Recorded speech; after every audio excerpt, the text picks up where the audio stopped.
ডাকসু নেত্রী রাফিয়া, বাসায়ও কি নেত্রী? প্রতিবাদের ক্ষেত্রে সেটা বাসায়ও যেমন বাইরেও তেমন।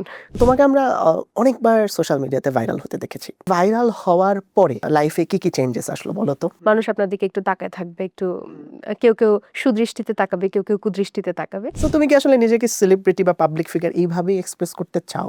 পাবলিক ফিগার হলো মানুষ যাদেরকে চেনে, পাবলিক যাদেরকে রেকগনাইজ করতে পারছে, ওই হিসেবে তো আপনিও পাবলিক ফিগার, আমিও পাবলিক ফিগার, সবাই পাবলিক। জাতীয় নির্বাচনের পর পর ডাকসুটা এভাবে ইরিলেভেন্ট হয়ে যাওয়ার মানে কি? ডাকসু তো বেসিক্যালি শিবির অধ্যুষিত প্যানেল, শিবিরেরই প্যানেলেরই অন্যান্য লোকজনও দেখা যায় যে আমার মতন সেম ট্রিটমেন্টই পাচ্ছে। আচ্ছা, সর্ব একটা দীর্ঘ টেক্সট করেছিল যে অন্যরা কেউ রেসপন্স করছে না এসে, যে আমি তখন সর্বকে আর কি ওটার রিপ্লাই দিয়ে বললাম যে কি পরিমাণ ডেলুলো হইলে তুই আশা করস যে এটার একটা রিপ্লাই তুই পাবি। 24 পরবর্তী যে ডাকসু হওয়ার কথা ছিল সেই ডাকসুর মানদণ্ডে যদি আমরা ভাবি, সেক্ষেত্রে আমি এই ডাকসুকে দিব 6। And yes, welcome back. Fresh coffee presents youth ম্যান্ডেটে নাগরিক প্রতিদিনে আপনাদের সাথে ইয়থ ম্যান্ডেট নিয়ে আছি আমি মামুনুর রশিদ। অনেকদিন পরে ইয়থ ম্যান্ডেট, অ্যান্ড অনেকদিন পরে ভাবলাম আপনাদেরকে যদি একটু সারপ্রাইজ করে দেওয়া যায়। আর আজকে আমাদের guest the one and only উম্মা উসওয়াতুন রাফিয়া, যে ডাকসুর কার্যনির্বাহী সদস্য। ঠিকঠাক বললাম? একদম। রাফিয়া, ওয়েলকাম ব্যাক আমাদের শো। ওয়েলকাম ব্যাক তোমারও, কারণ মাঝখানে তোমার লম্বা একটা গ্যাপ ছিল, তোমাকে আমরা কোনো পডকাস্টে দেখি নাই। তোমার লাইফের প্রথম পডকাস্ট আমার সাথে, আবার কামব্যাকের এই পডকাস্ট আমার সাথে। I am so glad. Thank you. তবে এখানে একটা ব্যাপার আছে, যেমন আপনার সাথে আমার প্রথম যখন দেখা হয়েছিল প্রথম পডকাস্টে, তখনও আমি খুব অসুস্থ ছিলাম, এখনো আমি মোটামুটি বেশ অসুস্থ। তো আপনার সাথে দেখা হওয়ার সময় বোধহয় আমার একটু শারীরিক জটিলতা থাকে। এটা কি না মানে পারফরমেন্স প্রেশার, লাইক আমি কি বলবো কি ধরবো এগুলা নিয়ে না, ব্যাপার? এটা এমন হতে পারে যে আমরা যখন নেগেটিভ এনার্জির কাছে যাই, আগে ভাগে বোধহয় এটা আমাদের শরীর বুঝতে রাফিয়া পারে। আমাকে নেগেটিভ এনার্জি বলে দিল। সো আমাদের ডাকসু নেত্রী রাফিয়া এই শব্দেই ফেসবুকে তুমি সবচেয়ে বেশি পরিচিত। বাই দ্য ওয়ে, আমার ইউনিভার্সিটির জুনিয়র, তাই অন ক্যামেরাও তুমি করেই বলছি, with due respect. Of course. আর এখন ডাকসু নেত্রী রাফিয়া, বাসায়ও কি নেত্রী নাকি বাসায় একদম ওই বাসার লক্ষ্মী মেটা, কোনটা?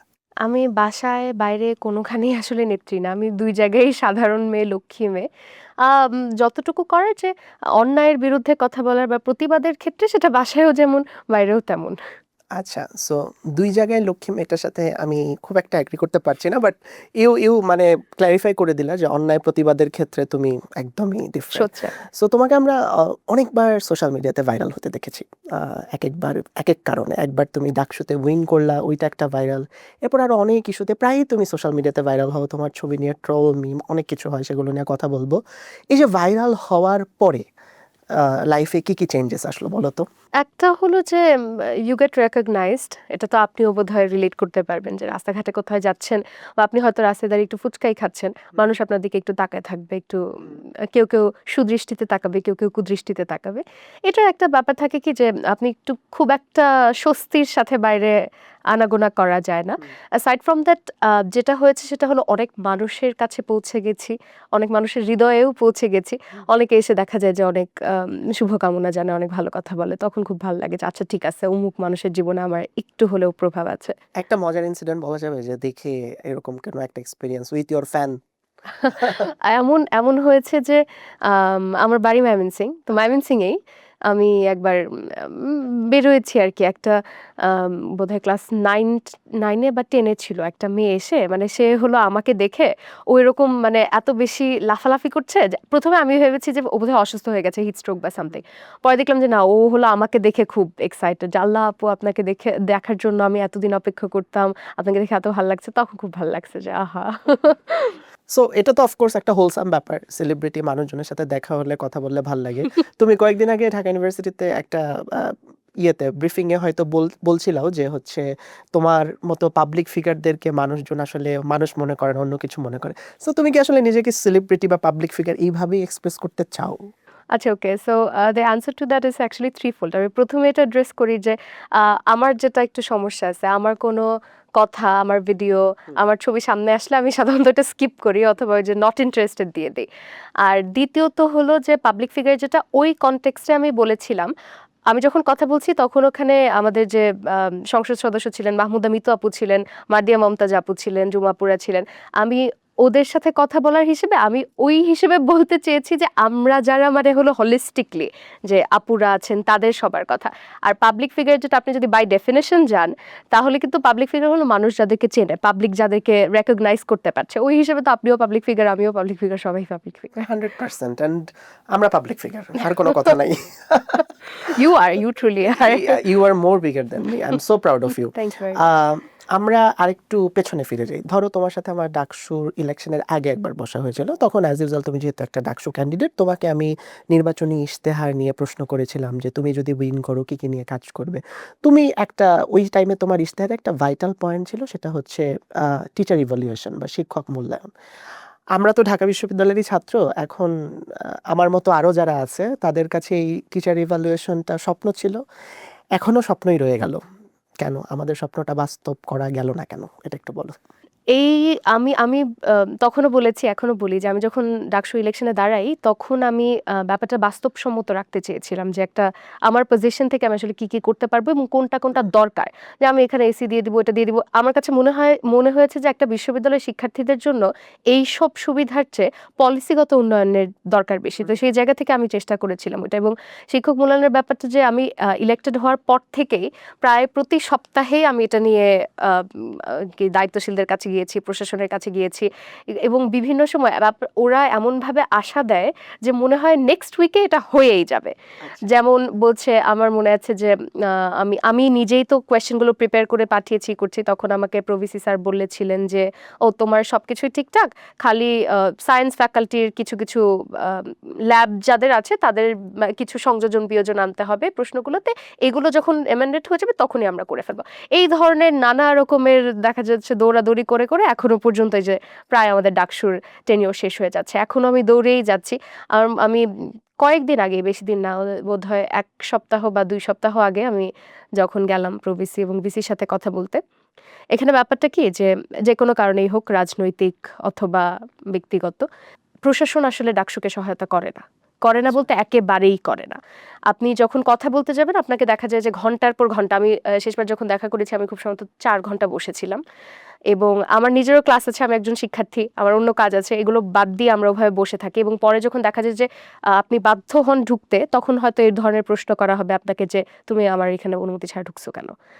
আর ভিসির যেটা হয়, আমাদের উপাচার্য মহোদয় বলেছেন যে তিনি ভিপিজিএস ছাড়া কারোর সাথে দেখা করবেন না। তো এটা যখন বললেন আমার মুখের উপর, আমি তখন তাকে বললাম যে স্যার, আমি আপনার সাথে আমি ঢাকা বিশ্ববিদ্যালয়ের ভিসি হিসেবে দেখা করতে আসিনি, আমি ডাকসুর প্রেসিডেন্টের সাথে দেখা করতে এসেছি, ডাকসুর একজন মেম্বার হিসেবে। সেক্ষেত্রে আপনি আসলে আমার সাথে কথা বলতে বাধ্য, আমার সাথে দেখা করতে বাধ্য। কি বলবো? উনি বললেন যে আমি সাধারণ সহজ সরল মানুষ, এত পেচ করছে আমি বুঝি না, আমি তোমাদের সাথে কোনো কথা বলবো না, তুমি যদি কথা বলতে চাও তুমি তোমার ভিপিজিএস কে নিয়ে আসো। এখন আমি জানি না স্যার বোঝেন কিনা, ব্যাপারটা আসলে আমাদের জন্য বেশ অপমানজনকও। এবং তোমরা তো ইলেক্টেড, অফকোর্স মানে ইলেক্টেড বাই দ্য স্টুডেন্টস। হ্যাঁ, আমাদের সাথে উনি কথা বলতে আসলে বাধ্য, বলতে আমি বাধ্য হচ্ছি এখন। ওনারা আমাদের সাথে কোনো কথা বলতে চান না। আমরা যখন জবাবদিহি করতে চাই, যে আমি যেমন বারবার জিজ্ঞেস করি যে আচ্ছা এটা ঠিক কোন জায়গায় আটকে আছে, শিক্ষক মূল্যায়নটা কোন জায়গায় আটকে আছে এটা আমাকে বলেন, আমি আমার জায়গা থেকে চেষ্টা করব ওখান থেকে এটা ছাড়িয়ে আনতে। উনি বলবে তোমাকে তো আমি এটার জবাব দিতে বাধ্য না, তোমার কাছে কেন আমি এটার উত্তর দিব, এটা আমার উপর দায়িত্ব দেওয়া হয়েছে, আমি দেখছি কি করা যায়। এই ধরনের একটা বারবার করতে চাই। আমি যখন আমাদের প্রভিসির সাথে কথা বলতে চাই, উনি বলবেন যে আমি এত ব্যস্ত থাকি, আমি এটা জানি না, পরের বার আসো তখন দেখা যাবে, তখন জেনে রাখবো। পরের বার গেলেও দেখা যায় উনি তখনও জানার হয়তো সুযোগ পাননি, তারপরের বার গেলে হয়তো দেখা যাবে যে ওই যে 4-5 ঘন্টা বসে থেকে এভাবে দৌড়ে দৌড়েই চলছে।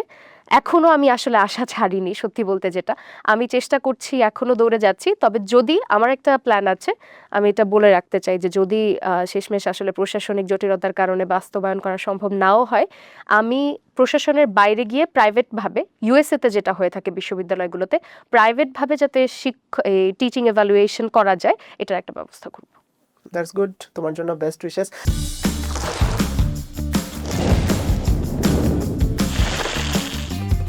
অরিজিনাল কফি, ক্রিমার আর সুগারের পারফেক্ট কম্বিনেশনে fresh coffee 3-in-1। Fresh coffee 3-in-1, চুমুকেই মুডটা ওয়াও। আচ্ছা আমাকে একটু বলো তো, ধরো এই যে ডাকসুকে প্রশাসন সহায়তা করে না, এই অভিযোগটা আমরা শুনে আসছি অনেকদিন ধরে, এখন একটা সাইডের কথা যেমন শোনা উচিত আরেকটা সাইডের কথাও শোনা উচিত। তুমি তো DUCSU member, it's mean almost কত 8-10 মাস তো হয়েই গেল মনে হয়, আমরা যদি সময়ের হিসাব করি। তুমি ডাকসুকে কিভাবে ইভালুয়েট করবে? আমরা রিসেন্টলি, আমি একটু তোমাকে রেফারেন্স দিই, আর সর্বমিত্র চাকমা আরেকজন সদস্য, ওকে কিন্তু আমরা শিক্ষার্থী গ্রুপে পোস্ট করতে দেখলাম যে ডাকসুর অনেক সদস্যদেরকে এখন ফোন দিলে ফোনে পাওয়া যায় না, কল ব্যাকও আসে না, ডাকসুর অ্যাডমিন পেজ কে সেটাও জানে না, ডাকসুর রেগুলার যে মান্থলি মিটিং সেটাও বন্ধ, নিজেদের মধ্যে কোনো কোঅর্ডিনেশন নাই। জাতীয় নির্বাচনের পর পর ডাকসুটা এভাবে ইরিলেভেন্ট হয়ে যাওয়ার মানে কি, এটা আমাকে একটু বলো। ওকে, এটা খুবই সত্য। আমরা হলো শুরু থেকেই একটা অসন্তোষের জায়গা ছিল। দেখা যেত যে ডাকসুতে বিশেষ বিশেষ কাউকে একটু হাই প্যানেলের সুনজরে থাকার কারণে তাদেরকে একটু বেশি ফ্যাসিলিটেট করা হতো। দেখা যেত যে তাদেরকে ফোকাসে আনা হচ্ছে, তাদেরকে সাহায্য করা হচ্ছে, যেটা আমি হয়তো পাবো না। আমি যেহেতু শিক্ষক মূল্যায়নের কথা আসলে, আমি যদি ওদিকটাও বলি, আমি শিক্ষক মূল্যায়নের জন্য এত দৌড়াদৌড়ি করেছি, আমার সাথে খুব সম্ভবত একাধবার শুধু আসিফ ভাই গিয়েছিলেন, আরেকবার বোধহয় সর্ব গিয়েছিল বা এরকম।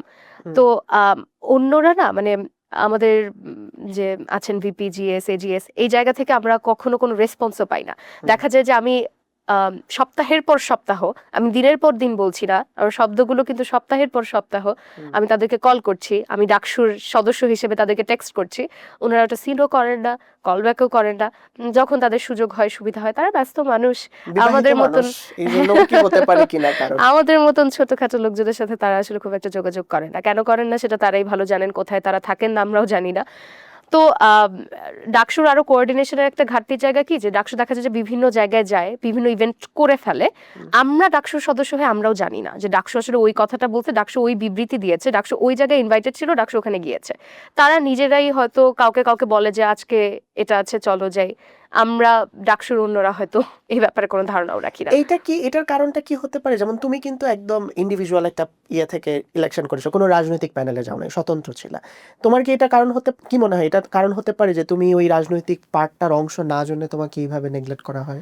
আমার কাছে দীর্ঘ সময় সেটাই মনে হয়েছে, এখনো টু সাম এক্সটেন্ট মনে হয়। কিন্তু সেই সাথে এটাও সত্য যে ডাকসু তো বেসিক্যালি শিবির অধ্যুষিত প্যানেল, শিবিরেরই অন্যান্য লোকজন বা তাদের প্যানেলেরই অন্যান্য লোকজনও দেখা যায় যে আমার মতন সেম ট্রিটমেন্টই পাচ্ছে। আচ্ছা, যেমন আপনি যে মাত্র মেনশন করলেন সর্বর হ্যাঁ। কেউ রেসপন্স করছে না। সর্ব আসলে এই ব্যাপারটা ফানি, কারণ হলো গতকাল রাত্রেই ডাকসুর গ্রুপে আমরা এই ব্যাপারে কথা বলছিলাম, সর্ব একটা দীর্ঘ টেক্সট করেছিল যে আমরা মানে অন্যরা কেউ রেসপন্স করছে না এসে। তো তখন আমি এত ফ্রাস্ট্রেটেড হয়ে গেছি, জিনিসটার সাথে এত অ্যাকাস্টমড হয়ে গেছি, যে আমি তখন সর্বকে আর কি ওটার রিপ্লাই দিয়ে বললাম যে কি পরিমাণ ডেলুলো হইলে তুই আশা করস যে এটার একটা রিপ্লাই তুই পাবি। ব্যাপারটা আসলে এরকম হয়ে গেছে। এখন যদি আমাদের কোনো কাজ করতে হয়, we just try to do it by ourselves. আমাদের মানে ভিপি কে কল দিব, জিএস কে কল দিব, ওনারা ভবিষ্যতের কোন যুগে গিয়ে ওনাদের একটু সময় হবে, তারা আমাদের সাথে কথা বলবেন, সেটা তো আমরা নিশ্চয়তা জানি না। তো নিজের যতটুকু করা যায় করা। রাইট, এটা এটা আসলে খুব ফ্রাস্ট্রেটিং। কেন কি, ওই যে বললাম না যে অনেক বছর পরে ডাকসু হলো, আমি নিজেও তো ওই সময় ক্যাম্পাস কাভার করেছি, ক্যাম্পাসে যে একটা ফেস্টিভ মোমেন্ট এবং আমাদের মধ্যে যে মানে হ্যাঁ ডাকসু হবে, একটা প্যানেল হবে, অনেক কিছু চেঞ্জ হবে, বাট সেটাকে আলটিমেটলি এইভাবে ফ্রাস্ট্রেটেড করাটা আসলেও খুব, মানে কি বলবো, এটা আসলে বলার ভাষা নেই। তোমাকে একটা খুব টু দ্য পয়েন্ট কোয়েশ্চেন করি, ডাকসুকে ধরো যদি আউট অফ 10 একটা রেটিং করতে দেওয়া হয়, তুমি 10-এ কত দিবা, 10-এ কত দিবা ওভারঅল এই ডাকসু প্যানেলের কার্যক্রম সবকিছু প্রথম থেকে শেষ পর্যন্ত? আমি প্রথমে একটু এক্সপ্লেনেশন দিয়ে নিই, তারপর আমি রেটিংটা দিব। ব্যাপারটা হলো যে ডাকসু, যদিও আমি এই অভিযোগগুলো করার সুযোগ পাচ্ছি, আমার মনে হয় যে অন্যান্য ডাকসুর সাথে যদি আমরা তুলনা করি, সেই মান্ধাতা আমলের ডাকসু না, আমি রিসেন্ট টাইমসের অন্যান্য ডাকসুর কথা বলছি, ওই ডাকসুগুলোর দিকে তাকালে আপনি দেখবেন যে বিভিন্ন সময় বিভিন্ন অর্থ কেলেঙ্কারি, নারী কেলেঙ্কারি, ক্ষমতার অপব্যবহার, এইসবের অভিযোগ অনেক বেশি সত্যতা সহই পাওয়া গেছে। এমনকি ডাকসু অফিসে যারা কর্মরত, তারাও আমাদেরকে এসে বলেন যে এইবারের ডাকসু এত মানে ডিসেন্ট আর কি, কারণ আগের বারের গুলো তারা আরো অন্যান্য বাজে চিত্র দেখে অভ্যস্ত। এই সব কিছু দেখে প্র্যাকটিক্যাল অ্যানালিসিস অনুযায়ী I would give this DUCSU and not an 8, 7। কিন্তু Okay. কিন্তু হলো যে ডাকসুর স্বপ্ন আমরা দেখেছিলাম, 24 পরবর্তী যে ডাকসু হওয়ার কথা ছিল, সেই ডাকসুর মানদণ্ডে যদি আমরা ভাবি, সেক্ষেত্রে আমি এই ডাকসুকে দিব 6। 6। সো আপনাদের প্রিয় রাফিয়া, ডাকসু নেত্রী রাফিয়া ডাকসুকে দিয়েছে 7 এবং দুইটা স্ট্যান্ডার্ডে 7 এবং 6। ডেভেলপমেন্টের অনেক জায়গা আছে নিঃসন্দেহে। অফকোর্স। তোমার নেক্সট প্ল্যান কি? ধরো ডাকসু নির্বাচন যদি আবার হয়, তোমাকে আমরা এরপর কমিটির কোন পদে দেখব? আমি এটা বারবারই এই উত্তরটা দিই যে এরপরে যদি আবার ডাকসু হয়, আমাকে যারা এই প্রশ্নটাই করে যে এরপর আমাকে কোন পদে দেখবে, আমি ডাকসু টেনিয়রটা শেষ হলে ডাকসু ভবনের সামনে দিয়ে গেলে আমি কানে ধরে ধরে যাবো যে আমি এখানে আর নাই। এটা খুবই সত্যি কথা যে ডাকসুতে আসার আগে আমি ভাবতাম যে ডাকসুর ভেতর থেকে চেঞ্জেস আনাটা অনেক সহজ হবেই হবে। এখন কেন জানি আমার মনে হয় যে বাইরে থেকে চাপ প্রয়োগ করে আনাটা সহজ হওয়ার কথা। কারণ এখন আপনি ডাকসু থেকে যখনই কিছু করতে যাবেন, প্রশাসন থেকে আপনাকে বলা হবে, ও তুমি ক্ষমতার অপব্যবহার করতে চাও, তুমি এই করতে চাও, সেই করতে চাও। কিন্তু একটা সাধারণ শিক্ষার্থী হিসেবে আপনি যখন এগুলো করতে যাবেন, তখন কিন্তু এই প্রশ্নগুলো প্রশাসন আপনাকে করতে পারে না। তো আমার মনে হয় যে মানে ডাকসু থেকে যত দূরে আমার অবস্থান ততই ভালো হবে এরপর থেকে।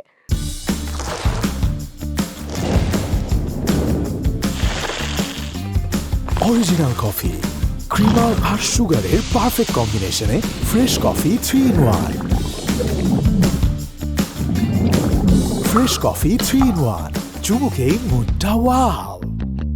আচ্ছা, এবার একটু অন্য প্রসঙ্গে আসি। তুমি এই রিসেন্ট সময়, আসলে রিসেন্ট না, এটা একটু বেশ কিছুটা আগের ব্যাপার, ধানমন্ডি 32-এর একটা ঘটনায় আমরা তোমাকে পুলিশের সঙ্গে তর্কে জড়াতে দেখেছি এবং সেই সময় ওই টাইমটা তুমি was the talk of the town, যে ডাকসু নেত্রী রাফিয়া বাঘিনী হয়ে উঠেছে, এরকম অনেক হেডলাইন্স আমরা দেখেছি। এবং ওই সময় তুমি পুলিশের সামনে একটা শব্দ ব্যবহার করেছিলে যেটা আসলে ক্যামেরার সামনে বলা সম্ভব না, আমি চাইও না বলতে, বাট তুমি সেটা ক্যামেরার সামনে বলেছিলে। এবং ওই সময়টাতে আসলে অনেক রকম সমালোচনা ছিল অনেক সাইড থেকে। তোমার আসলে 32 ভাঙতে যাওয়ার উদ্দেশ্যটা কি ছিল? মানে তুমি হঠাৎ করে কেন মনে হলো যে আজকে শেখ হাসিনার বিরুদ্ধে রায় দিয়েছে, আজকে গিয়ে একটু 32 ভেঙে আসে, অর সামথিং লাইক দ্যাট? এটা একটু আমাদেরকে বলা যাবে? ওকে। প্রথমত ওই ঘটনাটা যেটা ছিল এটা হলো যে আমি 32 ভাঙতে যাইনি। আ আমি ক্যাম্পাসে যাওয়ার রাস্তাটায় আমার প্রত্যেকবার আসা যাওয়ার পথে 32 পড়ে। আমি একবার পার হয়ে যাই, একবার পার হয়ে বাসায় ফিরি। তো ঐদিনও তাই ছিল। আমার ঐদিন হাসিনার রায়ের কারণে আমার আল জাজিরাতে একটা ইন্টারভিউ ছিল। তো আমি আগে থেকেই সকালবেলা আমার বন্ধুরা মিলে আমরা একটু মুড চলছিল আমাদের, ওটা নিয়ে একটু পড়াশোনা করছিলাম। তো এরপর আমি ওটা ইন্টারভিউ দিতে যখন যাব, তখন 32 পার হওয়ার সময় আমি দেখলাম যে ক্যাম্পাসের মানে ঢাকা বিশ্ববিদ্যালয়ের আমাদের যে সহযোদ্ধারা ছিলেন জুলাইয়ে রাজপথে আমরা একসাথে যারা করেছি, তারাই ওখানে, এবং তারা ওখানে রক্তাক্ত হয়ে পড়ে আছে। এবং আমি তখন দেখতে থাকলাম যে অন্যরাও বলছেন যে আমার চোখের সামনেই পুলিশ লাঠি চার্জ করছে।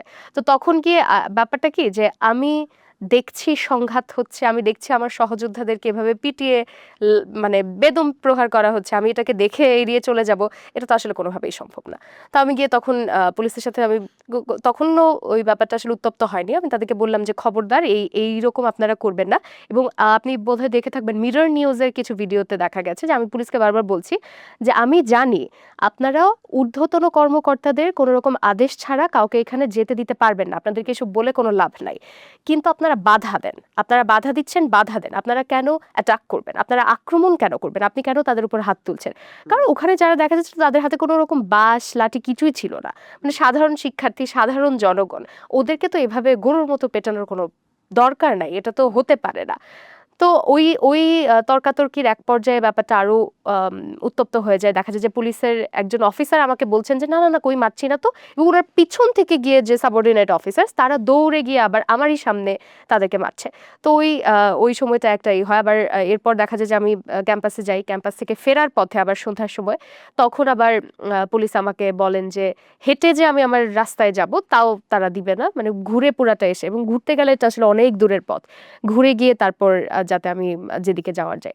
তো ওই সময়টা আবার দেখা যায় যে আমার সাথে আমার একটা বন্ধু ছিল যে আমাকে সকালের এই সব ঝামেলার কারণে ও আমাকে সন্ধ্যাবেলা বাসায় নামিয়ে দিতে এসেছিল। তো দেখা যায় যে পুলিশ ওকে মারতে চায়, আমি নারী বলেই হয়তো বা অন্য কি কারণে আমি জানি না, আমার উপর আঘাত করেনি, কিন্তু আমার বন্ধুকে যখন মারতে যায় তখন লাঠিটা তোলার পর আমি একজনকে পেছন দিক থেকে ধরে ফেলি যাতে মারতে না পারে। দেখা যায় যে কাট কাট করে ওই ভিডিওগুলোকে আরো নোংরা ভাবে উপস্থাপন করা হয়েছে। আমি এটা বারবারও বলি, এখনো বলছি যে আমার সামনে ধরলেন আপনি রশিদ ভাই, আপনাকে যদি পুলিশ এভাবে প্রহার করতে আসে, আমি এখনো আবার ওভাবে গিয়েই আসলে ধরবো। আমি জানি যে এটা কেউ ভিডিও করলে এটা ট্রোল হবে, এই হবে, ওই হবে, but that will not stop me, I will do the same for you. আর একই সাথে আমি আরো একটা বলতে চাই যে যদিও আমি 32 ভাঙতে ওখানে যাইনি, যারা 32 ভাঙতে যায় বা 32-এর প্রতি যাদের এত ঘৃণা বা বিদ্বেষ আছে, এটা I think is truly justified. বলা হয়ে থাকে কি যে একবার 32 ভাঙা হয়েছে, আবার গিয়ে আবার কেন দ্বিতীয়বার যাওয়া হলো, আবার কেন তৃতীয়বার যাওয়া হলো, এটা such a bogus thing to say. আপনি আপনি যে চোখ হারিয়েছেন, আপনার যে পা খোড়া করে দেওয়া হয়েছে, আপনার ভাইকে যারা মেরে ফেলেছে, আপনার মনে হবে যে তার ওইটাকে সিম্বলাইজ করে যে দালানটা, ওই দালানটা ধুলার সাথে যদি মিশেও যায়, আপনার মনে হবে ওখানে গিয়ে একটু থুতু ফেলে দিয়ে আসি। এটা খুবই জাস্টিফাইড একটা ইমোশন। বোল্ড। সো মানুষ আসলে এই মিডিয়া ট্রায়ালের জন্য অনেক ব্যাপারেই তোমাকে ভুল বোঝে। এমন আর কোনো স্পেসিফিক জিনিস তুমি ক্লিয়ার করতে চাও তোমাকে এই ব্যাপারে মানুষ অনেক ভুল বোঝে? আজকে বলে দাও, ক্ল্যারিফাই করে। মানুষের কাজই ভুল বোঝে, আমি জীবনের পরতে পরতে ভুল বুঝেছে না, ওরকম কিছু আমার মাথায় আসছে না। একটা আমার হয় মানুষ মনে করে যে তুমি ছাত্রী সংস্থা। ও হ্যাঁ, ও গড আল্লাহ, এটা হলো আমার মনে হয় না যে আসলে কেউ আনবায়াসড কেউ এটা বিশ্বাস করবে, কারণ ছাত্রী সংস্থার আমি যতদূর জানি আসলে ছাত্রী সংস্থার রুলসের মাঝে বোধহয় এটা আছে যে ইউ হ্যাভ টু ওয়্যার নিকাব হ্যাঁ। এন্ড মানে সার্টেন লাইফস্টাইল মেইনটেইন করে চলতে হয়, তুমি কোথাও কি যেটার করো না সাথে ওই টাইমে? আমি কি নিকাব পরে আছি এখন? ও আচ্ছা, ওদের নিকাব মুখ ঢাকতে হবে খুব সম্ভবত, আচ্ছা, আমি এটা আচ্ছা। শুনেছিলাম, আমি আসলে যাই না, আমি যতদূর জানি আর কি, এবং যত ছাত্রী সংস্থার নেত্রীদেরকে আমি দেখেছি হ্যাঁ, তাই হ্যাঁ, right. That was the case, তাদের কিছুর সাথেই আসলে আমার ওইভাবে অ্যালাইন করে না ভিউজ। আর এটা খুবই স্টুপিড একটা কথা আমি মনে করি, ও যে সবকিছু পলিটিসাইজ করার যে একটা চেষ্টা থাকে। আপনি যখন দেখবেন যে কেউ নিরপেক্ষভাবে কথা বলছে বা ই করছে, তখন দেখবেন তাকে একটা সার্টেন কাতারে ফেলে আপনি ডিহিউম্যানাইজ করার চেষ্টা করেন। এটা হয়ে আসছে, হতে থাকবে, কিছু করার নেই। তুমি আমাকে একটা অনেক সুন্দর কোর্স বলছিলে রাফে, এটা আমার এখনো মনে আছে। That was the hook line. রাজনীতিকে রাজার নীতি থেকে বের করে নিয়ে এসে জনমানুষের নীতিতে নিয়ে আসবা। সো 5 বছর পর রাফিয়াকে কি আমরা মাননীয় সংসদ সদস্য বা কোনো তুখোড় রাজনীতিবিদ হিসেবে দেখবো? What's your plan? Time will tell. আমি তখনকার সময়ে আমি নিরাশাবাদীর মতো কথা বলতে চাচ্ছি না, কিন্তু সত্য এটাই যে বাংলাদেশের রাজনীতিকে যতটা পাল্টাতে আমরা চেয়েছিলাম, যতটা পাল্টাবে বলে আমরা ভেবেছিলাম, তা আসলে সত্যি হয়নি। আমি বলবো যে একই সাথে সরকার পক্ষ এবং বিরোধী পক্ষ দুই পক্ষই এর জন্য দায়ী। এক পক্ষকে আসলে দোষারোপ করে লাভ নেই। তো আমি জানি না, হয়তো রাজনৈতিক অবস্থা আর একটু পাল্টালে, এই যে আমি কোনো কথা বললেই ছাত্রী সংস্থার ট্যাগলাইন জুড়ে না দেওয়ার যদি একটা কালচার আমরা শুরু করতে পারি, সেক্ষেত্রে ইনশাল্লাহ হয়তো।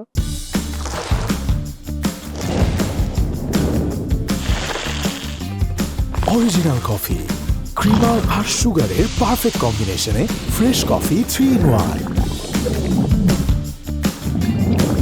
ফ্রেশ কফি 3-in-1, চুমুকেই মুডটা ওয়াও।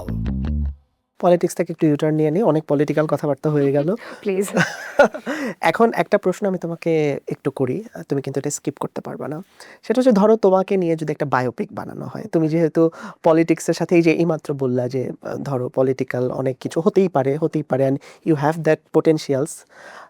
ধরো তোমাকে নিয়ে যদি একটা বায়োপিক বানানো হয়, সেই বায়োপিক জুড়ে কি পুরাটাই শুধু রাজনীতি থাকবে, নাকি একটু প্রেম, বিরহ, রোমান্স এসবও থাকবে? What's your plan? সবই থাকবে, আশ্চর্য। আচ্ছা, সবই থাকবে, তার মানে সবকিছু আছে। এখন বলো তো রাজনীতি বাদে। এখানে ওয়ার্ডিংটা খেয়াল করতে হবে, আমি আচ্ছা। বলেছি সবই থাকবে, সবই আচ্ছা। আছে তা কিন্তু না। ও আচ্ছা, মানে আপকামিং, নাকি তুমি হতেই পারে, জানো না হ্যাঁ। কখন আসবে? ওই তো মানে শোনেন, পৃথিবীর সবচেয়ে অনিশ্চিত বিষয়টা কি বলেন তো, আমি আপনাকে জিজ্ঞেস করি। অনিশ্চিত বিষয় ভাগ্য। পরবর্তী মুহূর্ত। রাইট, পরবর্তী মুহূর্ত। হ্যাঁ, তো সেকেন্ড আমি জানি মোমেন্টে না কি? কি হবে। তার মানে এখনো কিছু হয় নাই বলার মতো? না, নট রিয়েলি। ঠিক আছে, ওকে। ক্যামেরা যেহেতু চলছে, কষ্ট করে হলেও বিশ্বাস করে নিলাম আর কি আর করা। আর এমনিতে তোমাকে নিয়ে তো সোশ্যাল মিডিয়াতে আমরা মাঝে মধ্যেই দেখি প্রচুর ট্রল হচ্ছে, এক এক পার্টি এক এক রকম কথা বলে। প্রশংসাও হচ্ছে, সেটাও বলে, এই, খালি প্রশংসা তো ট্রোলাতে বলে, হবে। আরে কি খারাপ। আচ্ছা, প্রশংসা হচ্ছে সেটা তো আমরা জানি। এই যে যখন ট্রোল হয়, ব্যাপারটা কি? এই যে তুমি যে একটা পজিটিভ কথা বললা যে প্রশংসা হলে সেটাও বলেন, আমরা কিন্তু প্রশংসা দেখি না। 100 জনের মধ্যে 2 জন বাজে কমেন্ট করলে আমরা ওইটা নিয়ে পড়ে থাকি। আমি এটাই বলতে চাইছিলাম হ্যাঁ। আপনাকে, যে আপনি খালি খারাপটাই বলছেন কেন, ভালোটাও বলেন। আচ্ছা, সো এমনিতে যে ট্রোল, সমালোচনা যা কিছু, এগুলো কি তুমি দেখো, মানে এনজয় করো নাকি ইগনোর করো? ব্যাপারটা কি আসলে? ও ডিপেন্ডস অন দ্য মুড। মাঝে মাঝে দেখে মনে হয় যে দেখলাম, আমি হয়তো প্রোফাইলে ঢুকলাম, ঢুকে দেখলাম যে মুজিবের একটা ছবি দেওয়া, তখন বুঝি যে আরে তো বঙ্গবন্ধুর সৈনিক, হ্যাঁ এটা তো হচ্ছে যে কথা বলেই লাভ নাই, তখন হয়তো হেসে উড়িয়ে দিলাম। আওয়ামী লীগের গালি বা এইটা আমার একেবারেই গায়ে লাগে না, সত্যি কথা যেটা। কিন্তু তবে মাঝে মাঝে কোনো কোনো নরম মুহূর্তে যদি দেখি যে একজন কেউ আজে বাজে কথা বলছে, তখন মনে হয় আরে ও আমার সাথে এমন করলো কেন, আমি তো ওকে কখনো কিছু বলি নাই। আমার মনে আছে খুব সম্ভবত গতকাল না পরশু আমাকে এক জনৈক ঢাকা কলেজের এক শিক্ষার্থী আমাকে টেক্সট করে গালিগালাজ করেছে, আম, বিভিন্ন আজে বাজে কথা বলেছে। তো আমার তখন কেন জানি মনটা খারাপ ছিল, তো আমি ভাবলাম যে আচ্ছা এই লোকটাকে আমি একটা রিপ্লাই দিই। তো আমি তাকে খুব সুন্দর করে বললাম যে আসসালামু আলাইকুম ভাইয়া, আপনি বোধহয় এই ভেবেছেন, আসলে ঘটনাটা এরকম এরকম, আশা করি আপনি একদিন বুঝতে পারবেন, ধন্যবাদ, আসসালামু আলাইকুম। সে আমাকে সাথে সাথে রিপ্লাই দিল যে আসসালামু আলাইকুম আপু, আমি না আপনাকে অনেক আগে থেকে ফলো করি, আপনাকে আমার এত পছন্দ, আমি খুবই সরি, আমি ওইভাবে বুঝাতে চাই নাই। তারপর আমি ঢুকে দেখলাম যে সে আগের যে আমাকে গালি দিয়ে দিয়ে টেক্সট করেছিল ওগুলো আবার ডিলিট করে দিয়েছে। তো ব্যাপারটা আসলে এরকমই, মাঝে মাঝে দুঃখ লাগে, মাঝে মাঝে হাসি পায়, এই তো। ওকে, সো যেহেতু বললা প্রশংসার কথা বলতে, এখন তাহলে প্রশংসার না কথা না বলে। থাক, থাক, আমি প্রশংসা শুনতে চাই না। তোমাকে যে প্রশংসা করে আল্লাহ মানুষ, না, প্লিজ না। আচ্ছা ঠিক আছে, প্রশংসা শুনতে চাও না, না, না, না। ওটা শুনলে কেমন লাগে যেটা এখন বলতে নিছিলাম মাত্র? না এইটা খুবই আনকমফোর্টেবল, আমি না বুঝি না প্রশংসা করলে আমি কি বলবো, থ্যাংক ইউ, এই তো। আচ্ছা okay, thank you so much Rafia. তোমার জন্য কয়েকটা ঝটপট চটপট র্যাপিড ফায়ার কোশ্চেন আছে, হ্যাঁ Okay. একদম ঝটপট অ্যান্সার দিতে হবে। তারপরে আমার একটা সিগনেচার কোশ্চেন আছে, সেটার অ্যান্সার Oh দিতে no, হবে, okay. ঠিক আছে? সো শুরু করি ঝটপট, হ্যাঁ। চা নাকি কফি? চা। সকাল নাকি রাত? রাত। কেন? সকালবেলা ঘুম থেকেই উঠি না। আচ্ছা, ব্রাজিল না আর্জেন্টিনা? ব্রাজিল। কেন? যারা আর্জেন্টিনা করে ইনহেরেন্টলি খারাপ মানুষ, আমি আপনাকে বলতেছি। আমি আর্জেন্টিনা করি, এই সেটে অনেকে আর্জেন্টিনা বোঝা করে, যায়। তাই না? বলো তো কেন খারাপ মানুষ, একটু শুনি। না, আমি একটা জিনিস দেখেছি, যারা আর্জেন্টিনা করে আপনি আগে থেকেই দেখবেন যে এরা মানুষগুলো বদ ছিল, তারপর হঠাৎ করে দেখবেন যে আরে আর্জেন্টিনা করে। কিন্তু আমি এটা বলতেছি না যে ব্রাজিলের সবাই খুব ভালো, তা আচ্ছা। না, কিন্তু আর্জেন্টিনা করে মানে কিছু তো একটা সমস্যা আছে। তাই না? রাফিয়ার এই স্টেটমেন্টের দায়ভার আমি অডিয়েন্সের উপর দিয়ে দিলাম, আমি আর লেন্দি ওরকম করব একটা না। গালি খাওয়াবে আর কি আজকে কিছু আমাকে। করার নাই। বই নাকি সিনেমা? বই। ওকে, ক্যাম্পাস নাকি বাসা? ভাষা। লাইব্রেরি নাকি আড্ডা? লাইব্রেরি। টেক্সট না phone call? Text. Long drive নাকি রুফটপ আড্ডা? রুফটপ আড্ডা। আচ্ছা, সানসেট নাকি রেইন? সানসেট। ফানি নাকি সিরিয়াস? এটা মজার কোশ্চেন। এটা কি আমি প্রেফার করি নাকি আমি কোনটা? তুমি প্রেফার করো কোনটা? ও আমি প্রেফার করি ফানি। তোমার প্রেফারেন্স লিস্ট নিচ্ছি আমরা, তুমি বললা না লাইফে কাউকে আনতে হবে। আচ্ছা, ও আচ্ছা okay, funny, please be funny. Romantic নাকি রিয়েলিস্টিক? রোমান্টিক। ও। আমি রিয়েলিস্টিক, তো যদি রিয়েলিস্টিক হয় তাহলে হবে না। সবাই ভালো করে নোট করে নেন, রাফিয়াকে নিরাশ করা যাবে না কিন্তু, হ্যাঁ। সো আমার সিগনেচার কোয়েশ্চেন, তোমাকে 4টা রিয়্যাক্ট দিব, 4টা রিয়্যাক্টের অ্যান্সার দিতে হবে। আচ্ছা।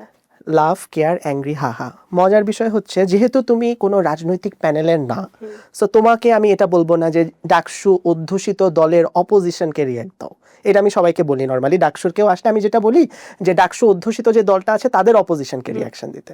বাট তুমি যেহেতু তাদের অধ্যুষিত দলের রাজনৈতিক পার্টনার, তুমিই বলছো, তোমাকে ডাকসুর ইন্টারনাল যারা আছে, এখন যারা প্যানেলে আছে, এদের মধ্যে থেকে 4 জনকে 4টা রিয়াক্ট দিতে হবে। লাভ, কেয়ার, অ্যাংরি, হাহা। বলো, ফার্স্টে লাভ রিয়াক্ট। লাভ রিয়েক্ট আমি দিব আসিফ ভাইকে। আসিফ ভাই সবচেয়ে সফল এখনো পর্যন্ত, সেই হিসেবে আসিফ ভাই অনেক কাজ করেছেন, ওই সম্মানের জায়গা থেকে আমি আসিফ ভাইকে দিব লাভ রিয়েক্ট। কেয়ার রিয়েক্ট আমি দিব, কেয়ার রিয়েক্ট দিব জুমা আপুকে, কারণ Okay. জুমা আপু অনেক মিসআন্ডারস্টুড। আমার মনে হয় যে শি নিডস দ্য কেয়ার এখন। আচ্ছা, আর হলো, আর কি আছে? অ্যাংরি, হাহা। অ্যাংরি হলো জিএস ফরহাদ, কেন? তাকে কখনোই কলে টেক্সটে কিছুতেই খুঁজে পাওয়া যায় না, এজন্য অ্যাংরি। হা হলো আমাকে দিব। না, নিজেকে দেওয়া যাবে না না। না, এটা তো আপনি আগে স্পেসিফাই করেন নাই, তুমি বাদে এখন সবাইকে আর দেওয়া এসব বলে যাবে। কোনো লাভ না, নাই। না, না, না। শোনেন, আইন কি বলছে, আপনি ওরে সেফ প্লেয়ার রাফিয়া। রেট্রোস্পেক্টে গিয়ে আপনি কিছু করতে পারবেন না, আপনি আপনার বিধি বিধান সব প্রণয়ন করে ফেলেছেন, আমি ওই অনুযায়ী কাজ করে ফেলেছি। আচ্ছা ঠিক আছে, রাফিয়া যেহেতু সেকেন্ড শোটাও আমার সাথেই করতেছে, এইটুকুনি ছাড় আমি দিলাম রাফিয়াকে। Okay. Thank you so much Rafia. Audience সহ যারা তোমাকে দেখে, তোমার ফেসবুক ফ্যান আরো যারা আছে, সবাইকে যদি তোমার কিছু মেসেজ দেওয়ার থাকে সেটা দিয়ে উইল এন্ড দ্য শো। আমি এটাই বলবো যে আমাকে যারা পছন্দ করেন এবং আমাকে যারা পছন্দ করেন না সবার উদ্দেশ্যে এটা বলবো যে বি কাইন্ড টু পিপল। আসলে আপনি যাদেরকে ভাবছেন যে দুটো আপনি ফ্রাস্ট্রেটেড আছেন দেখে একটু গালিগালাজ করে গেলাম বা বকা দিলাম, এই জিনিসটা আম, কখনোই যে আপনাকে গিয়ে ইম্প্যাক্ট করবে না, ব্যাপারটা কিন্তু এরকম না। কারণ কার্মা বলে একটা কথা আছে, প্রকৃতির বিধান বলেও একটা কথা আছে। দিন শেষে গিয়ে আপনি দেখবেন যে আপনার সাথে আপনার পরিবারের সাথে কোনো একটা আজে বাজে কোনো একটা ইনসিডেন্ট হয়ে গেছে, আপনি বসে বসে ভাববেন যে আসলে কেন হলো এরকম। ব্যাপারটা হলো আপনি যদি অন্য কারোর সাথে নির্দয় আচরণ করেন, প্রকৃতি আপনার সাথে ওই আচরণটা আপনাকে ফিরিয়ে দেবে। তো যদি আপনার ভালো কিছু বলার না থাকে সেক্ষেত্রে আপনি অবশ্যই সমালোচনা করবেন, সেটা গঠনমূলক সমালোচনা করবেন। আপনি শুধু শুধু অন্য কাউকে মনে কষ্ট দেওয়ার জন্য কথাগুলো বললাম, এই কাজটা থেকে বিরত থাকবেন। ও fantastic, I wish all the best Rafia. তোমার সাথে যখন আমার ফার্স্ট দেখা হয় বিফোর ডাকশো, I was very optimistic regarding you. আমি জানতাম তুমি ভালো করবে and you are doing amazing. তোমার সাথে যেন থার্ড ফোর্থ ফিফথ লাইফের 100তম ইন্টারভিউ গিয়েও তোমার সাথে আমার দেখা হয় ইনশাল্লাহ। থ্যাংক ইউ সো মাচ ইয়ত ম্যান্ডেটে আসার জন্য। অডিয়েন্স আপনাদেরকেও থ্যাংক ইউ সো মাচ, ইয়ত ম্যান্ডেটকে আপনারা ভালোবাসছেন, নাগরিক প্রতিদিনের সাথে থাকছেন সবসময়। আমিও ঠিক টাইম মতো হাজির হয়ে যাব নেক্সট কোনো এপিসোডে নেক্সট কোনো গেস্টকে নিয়ে। আপাতত ফ্রেশ কফি প্রেজেন্টস ইয়ত ম্যান্ডেট থেকে আজকের এপিসোড সাইন আউট করছি।